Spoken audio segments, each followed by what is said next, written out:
I need 2 spoons, please. Spoon. Yeah, spoons are in the drawer, but the milk is in the fridge. This one? How about the other milk? See that pink box? When I left the Navy, I came over here, and then I went on to the London Police. And I was there for what, 12 years, was it? 35 years. 35 years, was it? Wow, 35 years. When Roger was ready to retire, I noticed that there were some changes in his personality. So with some testing, we found that this was back in 2005. He was then diagnosed with Alzheimer's disease. I was concerned about what the future was going to bring and how fast disease was going to go. But Roger has a wonderful sense of humor. So many times some of the stupid things that happen just become a funny thing that happened. So we've managed all right so far.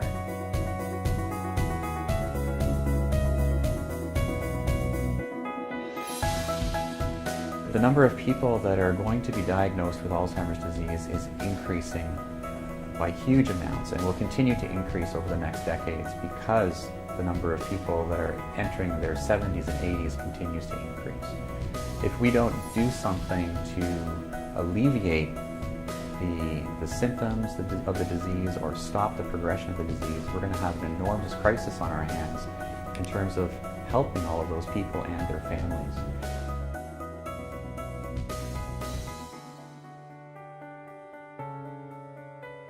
So I'm part of the imaging research group at Robarts, which is one of the largest multidisciplinary integrated imaging development groups in North America.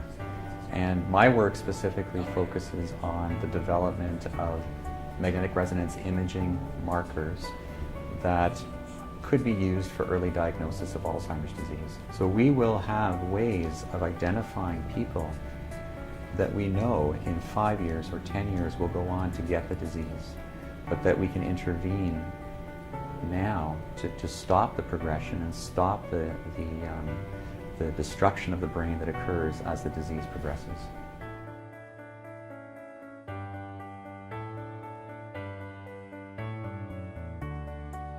The research that my laboratory is doing is very much looking at cellular and molecular questions in the neurobiology of the brain. We can take the lessons that we learn from that and then be able to ask questions in the clinical population and see the transition points and the trajectories that occur that change from somebody who's in a normal, healthy aging situation through to someone who now is starting to show very early signs of a neurodegenerative disease. My name is Dr. Stephen Pasternak. I'm a neurologist. I run a cognitive neurology clinic at Parkwood Hospital, and I have a laboratory at Robarts.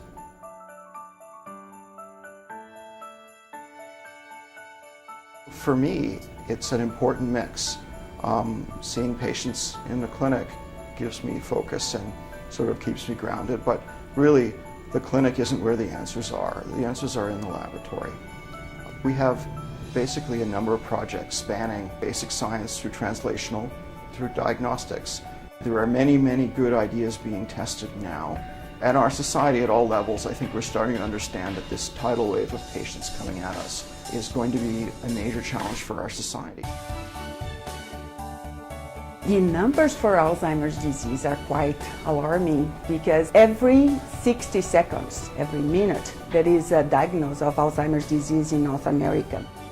We focus on 2 specific areas, which is the hippocampus and the cerebral cortex, because those are the areas related to learning and memory, and it's the first areas that are affected in patients with Alzheimer's disease.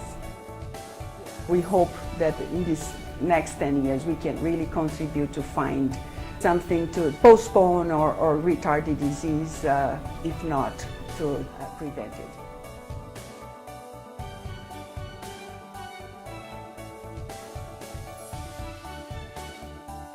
By looking and researching, we're going to find that it's a lot more medical than just a comedy of errors. And I think that's important. Yeah, and we got a lovely daughter, and she's got a little girl now, and that's her name. Kenzie Lee.